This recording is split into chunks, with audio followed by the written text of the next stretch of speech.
नमस्कार मित्रांनो, सर्वांना श्री स्वामी समर्थ. आजच्या या व्हिडिओमध्ये तुमचं खूप खूप मनापासून स्वागत आहे. आज आपण बघणार आहोत वास्तुशास्त्राशी संबंधित मनातील इच्छा पूर्ण करणारा परिजात वृक्ष. माहिती ऐकून तुम्ही नक्की थक्क व्हाल. आज या व्हिडिओमध्ये तुमचं खूप खूप मनापासून स्वागत आहे.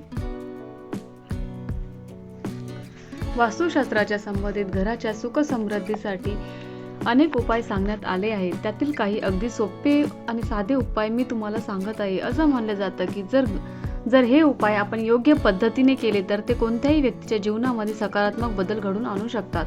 असं मानलं जातं की जर एखाद्या व्यक्तीने वास्तुशास्त्रानुसार आपल्या घरात सर्व काही ठेवले तर त्या घरात सुख समृद्धी ही निश्चित येतेच. वास्तुशास्त्रानुसार वस्तू ठेवल्याने जीवनात अडचणी येत नाही. त्याचप्रमाणे वास्तुशास्त्रामध्ये काही झाडे अतिशय शुभ मानली जात असतात. असं मानलं जातं की अशी काही झाडे आहेत जी शास्त्रामध्ये दिलेल्या नियमानुसार आपण आपल्या घरामध्ये लावल्यास देवी लक्ष्मी घरात वास करते. प्रत्येक मनोकामना पूर्ण करणारे परिजात वृक्ष. हिंदू धर्मामध्ये परिजातकाबद्दल बरेच काही सांगितलं गेलं आहे. परिजातक वृक्षाला दिव्य वृक्ष म्हटलं आहे. परिजातक एक असं झाड आहे की जे कोणती इच्छा पूर्ण करू शकतो. असं म्हटलं जातं की या झाडाच्या फुलांच्या पूजेमध्ये आपल्या पूजेमध्ये जर आपण वापर केला तर आपल्याला लवकर देवांचे आशीर्वाद मिळू लागतात. त्याचबरोबर ज्योतिषशास्त्रानुसार परिजातकाच्या फुलाच्या पूजेतील महत्त्व त्या संबंधित रंजक रहस्य माहिती मी तुम्हाला आजच्या या व्हिडिओमध्ये सांगणार आहे. पुराणानुसार परिजातकाची उत्पत्ती समुद्र मंथनातून झाली आहे. हे झाड आधी स्वर्गात गेलं आणि नंतर तिथून हे पृथ्वीवर आलं अशी आख्यायिका आहे. त्याचबरोबर परिजात वृक्ष प्रभू श्रीरामचंद्र आणि माता सीता यांच्याशी संबंधित मानला गेला आहे. प्रभू श्रीरामचंद्रांनी वनवासामध्ये माता सीतेसोबत हे झाड पाहिलं होतं. असं म्हणतात की वनवासाच्या दिवसात माता सीता या झाडाच्या फुलांचा हार विणायची आणि झाडांची फुले वेचून त्याला स्वतःला सजवायची असाही उल्लेख आहे. त्यामुळे फुलाला शृंगार हार आणि हरसिंगार असेही म्हटलं जातं. माता सीतेने या परिजात फुलांचा वापर सुरू केला. परिजात फुलं ही देवी लक्ष्मीलाही खूप प्रिय आहेत. असं म्हटलं जातं की या पूजेमध्ये याचा वापर केल्याने घरात सुख समृद्धी येते.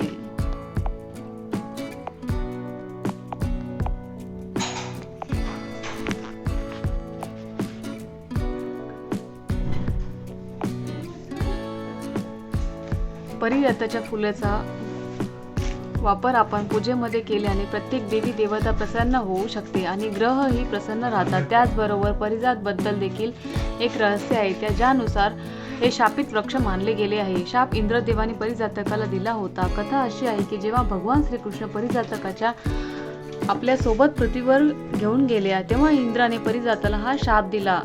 शाप असा होता की परिजातकाची फुलं रात्रीच उमलायची आणि पहाटे गळून पडायची. पण मात्र परिजात हे एकमेव फूल असं आहे की जे जमिनीवर पडल्यानंतरही पूजेमध्ये वापरता येतात. त्याचबरोबर ज्याच्या अंगणात परिजातकाचा सडा पडतो तिथे शांतता समृद्धी नेहमीच नांदत असते असेही म्हणतात. परिजातकाच्या वृक्ष थेट स्वर्गातून आलेला आहे. समुद्र मंथनातून निघालेले हे 13वे रत्न देवांचा राजा या नात्याने इंद्राकडे होते.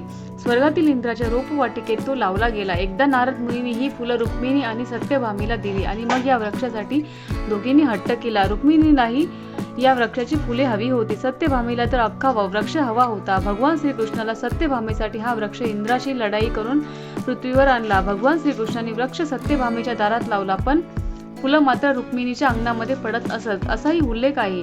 संपूर्ण कथा अशी आहे की जेव्हा स्वर्गातून परिजातकाचे एक फूल घेऊन नारद मुनी द्वारकेला येतात त्यांना माहिती असते की सत्यभामा ही सौंदर्याच्या आणि कृष्णाच्या प्रेमाचा थोडा अहंकार बाळगणारी आहे तर रुक्मिणी ही शांत समर्पित आहे. नारद मुनी मुद्दाम येथे आले श्रीकृष्णाला देतात. श्रीकृष्ण ते फूल रुक्मिणीच्या केसात मारतो. सत्यभामेला जेव्हा हे समजते तेव्हा ती रागून बसते. श्रीकृष्ण तिची समजूत काढायला जातात तेव्हा ती एकच मागणी करते, मला केवळ फूल नको तर ते हे झाडच माझ्या अंगणात हवे आहे. सत्यभामेला वाटते की हे झाड माझ्याकडे असेल तर श्रीकृष्ण आपोआपच माझ्याकडे जास्तीत जास्त वेळ घालवेल. हा तिचा अधिकार गाजवण्याचा प्रयत्न करते. परिजात ही स्वर्गाची संपत्ती होती. इंद्र ते द्यायला तयार नसतो. मग हे कृष्ण इंद्र यांच्यात युद्ध झालं. शेवटी कृष्णाच्या शक्तीपुढे इंद्र झुकतो आणि ते दिव्य झाड आपल्या पृथ्वीवर येते. झाड तर आलेच पण आता हा असा प्रश्न होता की हे लावण्याचा. सत्यभामा म्हणते हे झाड माझ्या महालासमोरच हवे. श्रीकृष्ण हसून म्हणतो तथास्तु. श्रीकृष्ण झाड अशा कोणात लावतात की हे दुसऱ्याच दिवशी पहाटे जेव्हा सत्यभामा आनंदाने फुलं वेचायला बाहेर येते तेव्हा तिला हा धक्का बसतो. झाडाला हजारो फूल आली, पण वाऱ्याच्या झुळझुळीने ती सर्व फुले गळून शेजारच्या रुक्मिणीच्या अंगणात पडली. सत्यभामेच्या वाटेला फक्त झाडाचा केर आणि कचरा आणि सावली आली, तर रुक्मिणीच्या अंगणात फुलांचा सडा पडला होता. आणि रुक्मिणी शांतपणे त्यांचा हार गुंफत बसली होती. हार गुंफून झाल्यानंतर रुक्मिणी तो हार श्रीकृष्णाला समर्पण करते. हे पाहून दिग्मूढ झालेली सत्यभामा स्वतःशीच म्हणते, बहरला परिजातदारी, फुले का पडते शेजारी, हे काय होऊन बसले आहे. या अनपेक्षित गोष्टीची तिला आश्चर्यचकित धक्का बसतो. हे मात्र सत्यभामेला अजिबात सहन होणारे नसते. हे दुःख तिला सारखे टोचतच असते. आजही परिजातकाची फुलं रुक्मिणीच्या अंगणात पडल्याने पाहून सत्यभामा अत्यंत दुःखी होती. आणि आपण सुद्धा पाहतो, परिजातकाची फुलं वजनाला इतकी हलकी असतात की झाड एकीकडे असतं आणि फुलं मात्र दुसरीकडे उडून पडलेले असतात. आता सत्यभामेला कळून चुकलं की आपण नको तो हट्ट करून बसलो. फुलं तर गेलीच, पण आपण सुखाला सुद्धा मुकलो. आणि पर्यायाने कृष्ण पूजेलाही दुरापसू झाले आणि पश्चातापाशिवाय तिच्याकडे काहीच उरलंही नाही. तर बघा मंडळी, ज्याच्या घरामध्ये आजूबाजूला हे पवित्र प्राजक्ताचे झाड असतं, त्यांच्या घरातील सर्व प्रकारचे वास्तुदोष दूर होतात असे म्हणतात. शिवाय जिथे प्राजक्ताच्या फुलांचा सडा पडतो तिथे देवी लक्ष्मी वास करते, कारण ही फुलं तिला अतिशय देवी लक्ष्मीला खूप प्रिय आहेत. म्हणून देवी लक्ष्मीच्या पूजेमध्ये स्वतःहून खाली पडलेली फुलं देवी लक्ष्मीला आपण अर्पण केली जातात. त्यामुळे आपण हे झाड आपल्या तुळशीजवळ देखील लावू शकतो, जेणेकरून तुळशीच्या कुंडीमध्ये आपोआपच त्या प्राजक्ताची फुलंही पडतील.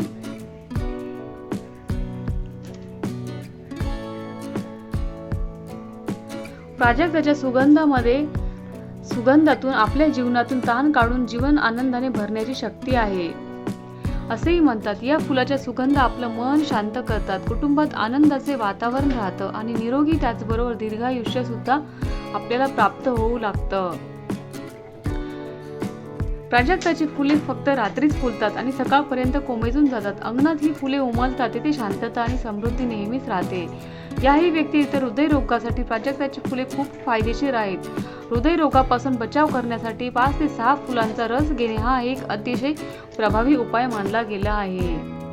परंतु हा उपाय केवळ आयुर्वेदिक डॉक्टरांच्या सल्ल्यानेच करता येऊ शकतो. तसेच परिजातकांची फुलं सुद्धा आपण स्वच्छ धुवून घेतली तर त्यानंतर ती पाण्यामध्ये चांगली उकळवली तर त्याचा जो काही चहा तयार होतो त्यामध्ये कोणत्याही प्रकारचे मसाले, साखर, चहा पावडर आपल्याला टाकण्याची गरज नाही. पण ते चहा जर आपण पिलो तर मग आपल्या शरीरामध्ये असलेला तणाव किंवा असेल नसेल, पण आपल्याला व्यवस्थित झोप येत नसेल, मासिक पाळीशी संबंधित काही समस्या असेल तर त्यावर सुद्धा आपल्याला निश्चित आराम मिळू शकतो. थोडक्यात काय तर परिजातकाचे झाड आपल्यासाठी एक आरोग्यवर्धक सुद्धा आहे. त्यांची पानं, फुलं, साल सुद्धा औषधी म्हणून वापरली जातात. आता तुमच्याकडे सुद्धा परिजातकाचं किंवा प्राजक्ताच्या फुलांचं झाड असेल तर एक काम मात्र आवर्जून करावे, ते म्हणजे परिजातकांचे झाड जिथे असते तिथे साक्षात देवी लक्ष्मीचा वास असतो. या झाडांची पूजा केल्याने संपत्ती आणि शुभ कार्यात कोणतेही अडथळे येत नाहीत. म्हणून या ठिकाणी या झाडाला प्राजक्ताच्या फुलाचे झाड असेल तर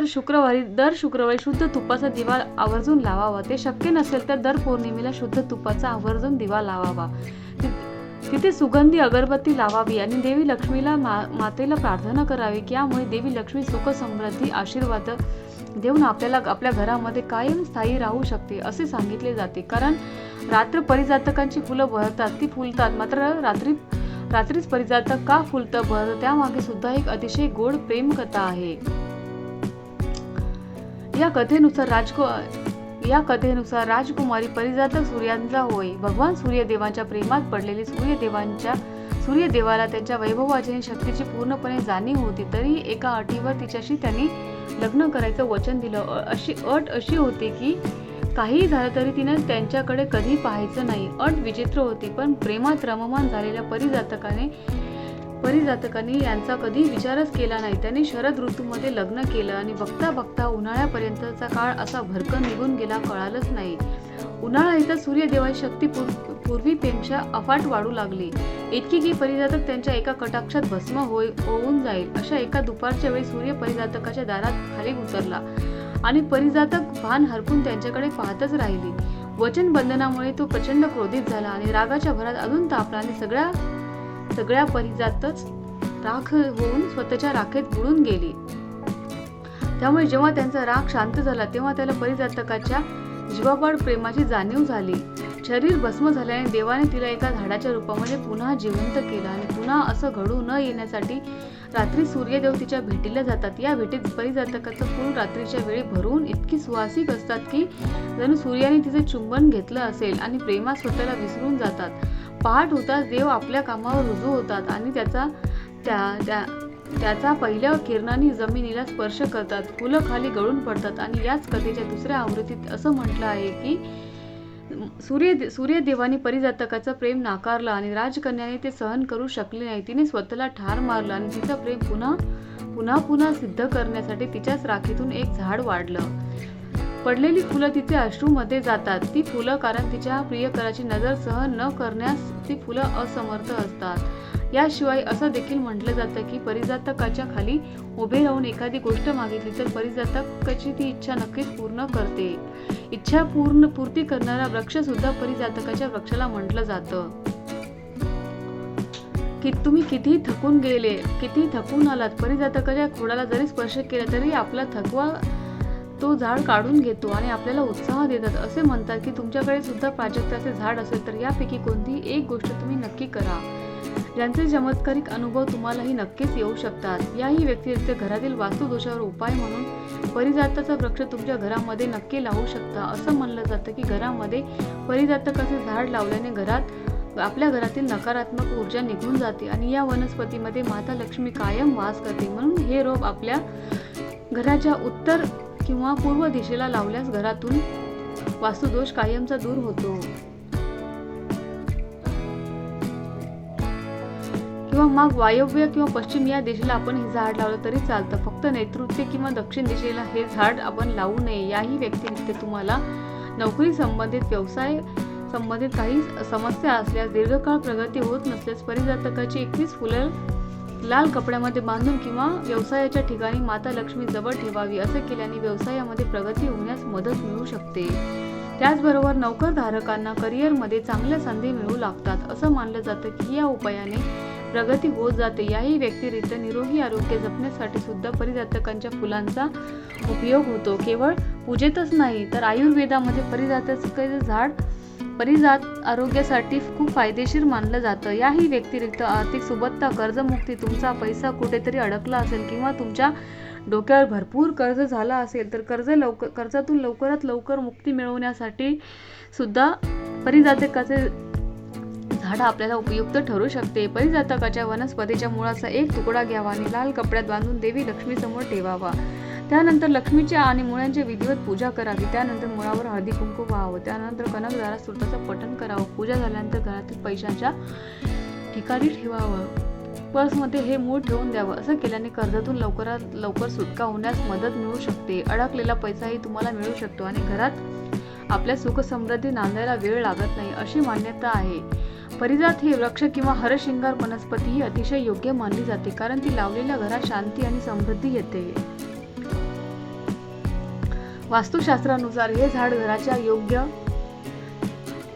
दिशेने लावल्यास तुमचे घर सुख समृद्धी सौभाग्याने भरून जाईल. जर तुम्ही वास्तूमध्ये आस्तिक असाल तर किंवा अशा गोष्टीवर विश्वास असेल तर तुम्ही परिजात वृक्षाचे, प्राजक्ताच्या झाडाचे फायदे विचारामध्ये घ्या आणि तुमच्या घराच्या अंगणामध्ये लावा. हे आपल्या घराच्या सजावटीसाठी मग एक अद्भुत जोड असेल आणि मात्र निसर्गाची एक सुंदर भेट आहे. तर तुम्हाला ही माहिती कशी वाटली तर कमेंट बॉक्समध्ये नक्की मला सांगा. जर ही माहिती तुम्हाला आवडली असेल तर माझ्या व्हिडिओला एक लाईक करा. कमेंट बॉक्समध्ये श्री स्वामी समर्थ लिहायला विसरू नका आणि व्हिडिओ शेवटपर्यंत ऐकल्याबद्दल आपल्या सर्वांची मी मनापासून आभारी आहे. धन्यवाद. श्री स्वामी समर्थ. जय जय स्वामी समर्थ. अवधूत चिंतन श्री गुरुदेव दत्त. श्री स्वामी समर्थ.